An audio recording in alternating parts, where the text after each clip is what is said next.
And all of a sudden now they can apprehend all sorts of things that exist as threats, so that's their own nakedness and vulnerability, and temporality itself, because they become aware of the future, and bang, that state of being in that paradise is forever gone. That's the strange thing about human beings. This is what happened to us, I think, is that our perceptions developed to such a degree that we could no longer ignore what was irrelevant. We couldn't do it, because we discovered, roughly speaking, once we discovered our finite limitations in time and space, we discovered that we were surrounded by infinite threat. Always. And maybe that's why people are so hyper awake, because threat wakes you up. Well, we're in a constant state of existential threat. Now, the advantage to that is that we take arms up against a sea of troubles constantly. That's the advantage, right? And we build enclosures, and we take precautions for the future, and we live a very long time, and we generally live quite safe lives compared to the lives we could live. And so we've traded pain for anxiety. That's another way of thinking about it. Now, it's still a pretty rough trade, right? Because who wants to be nervous all the time? But you're alive and awake when you're nervous, and it is a form of consciousness elevating activation. That's another way of thinking about it. So the story of Adam and Eve is the story of the eternal fall. That's what it is. It says, look, you exist in these walled enclosures, but there's something that lurks that will always knock you off your feet. And then the question is, what is that? And the answer to that is being formulated over very long periods of time. Partly it's the probability of predation itself. That's the snake, the thing that can come in subtly and undermine you. Okay, but then that's what would you call it?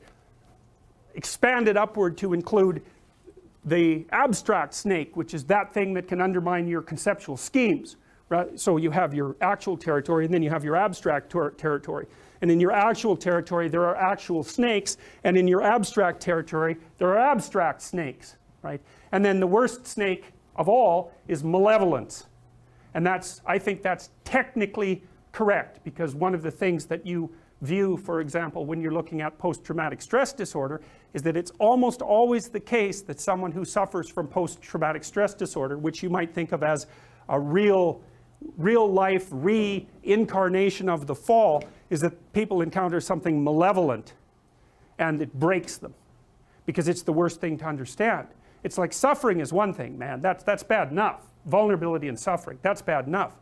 But to encounter someone who wishes that upon you and will work to bring it about, that's a whole different category of horrible, especially when it also reflects something back to you about yourself. Because if someone else can do that to you, and they're human, that means that you partake of the same essence.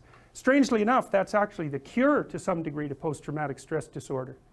Is that, like, if you've been victimized, you're naive and you've been victimized, the way out of that is to no longer be naive and to no longer be victimized. And that means that you see this reflected in the Harry Potter idea, for example, that the reason that Harry Potter can withstand Voldemort is because he's got a piece of him, right? He's been touched by it. And the way that you keep the psychopaths at bay is to develop the inner psychopath so that you know one when you see one, right? And then, but that's a voluntary thing. It's like a set of tools that you have at your disposal, which is full knowledge of evil.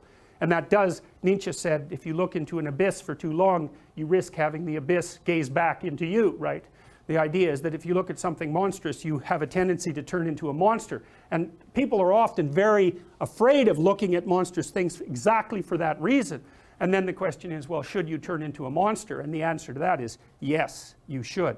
But you should do it voluntarily and not accidentally. And you should do it with the good in mind, rather than falling prey to it by possession, essentially, because that's the alternative. Now, how does it possess you? That's easy. Your suffering makes you bitter. Your bitterness makes you resentful. Your resentment makes you vengeful. And once you're on that road, you go down that a little bit farther, man. Well, you end up fantasizing in your basement about shooting up the local high school and then killing yourself, right? Because that's sort of the ultimate end of that line of pathological reasoning. Being should be eradicated because of its intrinsic evil, and I'm exactly the person to do it, and I'll cap it off with an indication of my own lack of worth just to hammer the point home, right? And if I can garner a little posthumous fame along the way, well, that'll satisfy my primordial primate dominance hierarchy imaginings too, at least in fantasy. So, you know, it's the full package if you want to go down that route. And of course, people don't like to think about that sort of thing, and it's no bloody wonder. But without the capability for mayhem, you're a potential victim to mayhem. So you need your sword. It should be sheathed, but you need to have it. And it's very frequently the case. If you treat someone with post-traumatic stress disorder, there's two things you have to do. You have to help them develop a very articulated philosophy of evil, because otherwise their brain bothers them over and over and over. Why were you so naive? How did you become victimized? Why were you such a sucker? These are good questions. You don't want to have that happen to you again. You don't want to be exploited twice. Okay, so your eyes have to open up. We know the price of that from the Egyptian myth, right? You come into contact with Seth. What happens? Even if you're a god, you lose an eye. It's no joke, man. It's no joke. And then the cure for that is the movement down into the underworld and the revitalization of the Father. That's the identification with the force that created culture, right? And that then there's you and that together. Then you can withstand malevolence. Maybe you can withstand tragedy and malevolence. And then that's the whole secret, right? Because that's what you want in life. You need to be able to withstand tragedy, and you need to be able to withstand malevolence, because those are the forces that are always working against you. And so this is associated with the Jungian idea of incorporation of the shadow, right? You have to be, we know this, God, we know how predators work with regards to children even. If you're a pedophilic predator and you're looking at a landscape of children, the child that you're going to go after is the one that's timid and won't fight back. You pick your victim. And predatory people in general are exactly like that, man. Because they're predators. They're not going to attack someone who's going to fight back. In fact, the issue is likely not to even come up. They're going to be looking for someone, one way or another, that cannot conceptualize what they are. And then, perfect. It's an open season, man. It's open season. And so if you're treating someone with post-traumatic stress disorder, first, they need an introduction to the philosophy of malevolence, and second, they have to learn to become dangerous, because that's the only way out. What's the alternative? They get these recurrent thoughts about their vulnerability in the face of malevolence and their own naivety, because by definition, if someone psychopathic has exploited you, you're too naive. It's a definitional issue. You can say, well, that's no fault of mine. How the hell could I be prepared? Fair enough, man. A perfectly reasonable objection. Doesn't solve your problem, because it's an eternal problem, right? The eternal problem is, how do you deal with tragedy and malevolence? And you can say, well, I'm not prepared. It's like, yeah, fair enough. Unsurprising, especially if you were overprotected as a child. It's not a good idea to overprotect your kids, because the snakes are going to come into the garden no matter what you do. And so then you, instead of trying to keep the damn snakes away, what you do is you arm your child with something that can help them chop them into pieces and make the world out of them. So that the trick for human thriving in the face of suffering and malevolence is strength, not protection.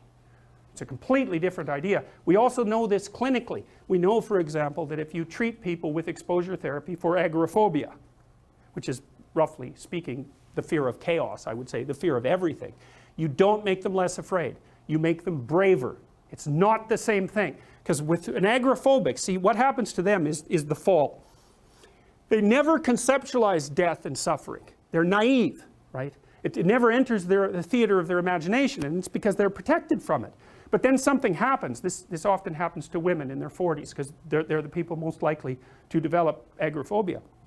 Something happens. They've been protected from chaos by authority their entire life. So maybe they had an overprotective father, and then they went to an overprotective boyfriend, and then they went to an overprotective husband. And maybe they were willing to be subjugated to all three of those because of the protection, right? So that's the bargain. They stay weak and dependent, and maybe they have to, because that's the only way they can appeal to the person who's hyperprotective. But the price they pay for that is that they're not sufficiently competent. And then something happens in their life, often in their 40s. They develop heart palpitations, maybe as a consequence of menopause. Their heart starts to beat erratically, and they think, oh no, death. It's like, well, who are you going to talk to about that? Right? There's no protection from authority for that. or maybe their friend gets divorced, or maybe their sister dies, or something like that. It brings up the specter of mortality, and maybe the specter of malevolence and mortality, and it brings it up in a way that authority, recourse to authority, cannot solve.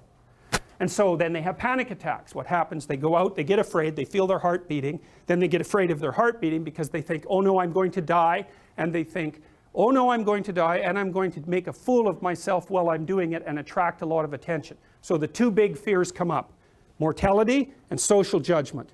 And then they have a panic attack. It's like fight or flight's gone out of control. Very, very unpleasant. Then they start to avoid the places they've had a panic attack.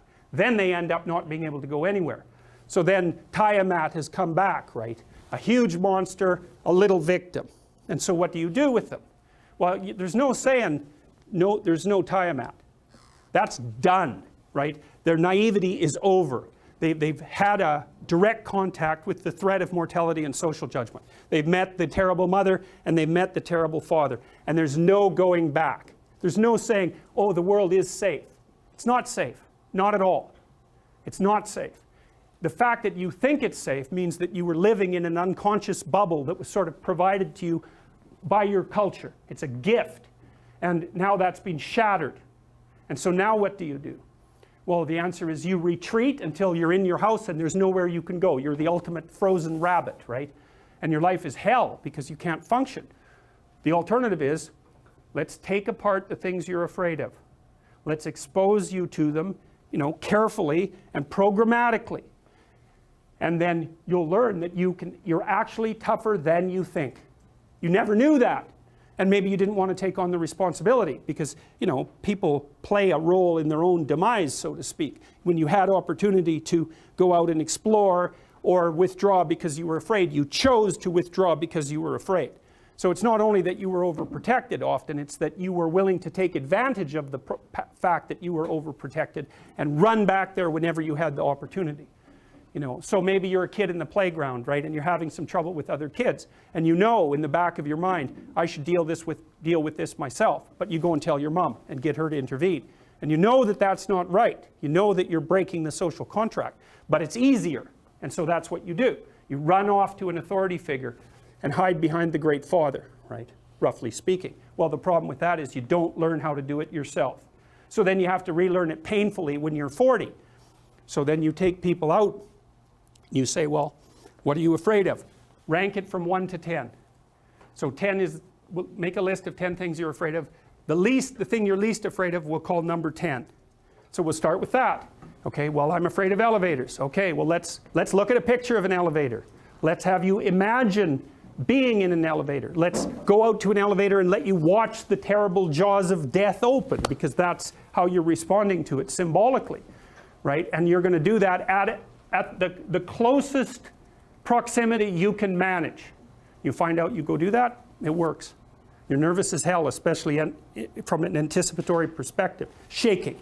You go out, you stop, you watch it happen, and you actually calm down. You do that 10 times and it no longer bothers you. Well, what you've learned that you didn't die, but more importantly than that, you've learned that you could withstand the threat of death. That's what you've learned. And then you move a little closer, and then you move a little closer, and then you move a little closer, and finally you're back in what's no longer the elevator from a symbolic perspective. It's a tomb, right?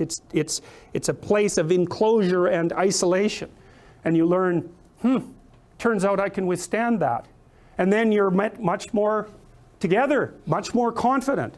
And that's often one of the things that often happens in situations like that. I've seen this multiple times, is that if you run someone through an exposure training process like that and toughen them up, they'll often start standing up to people around them in a way they never did before, because they wouldn't stand up for themselves before because they weren't willing to undermine the protection.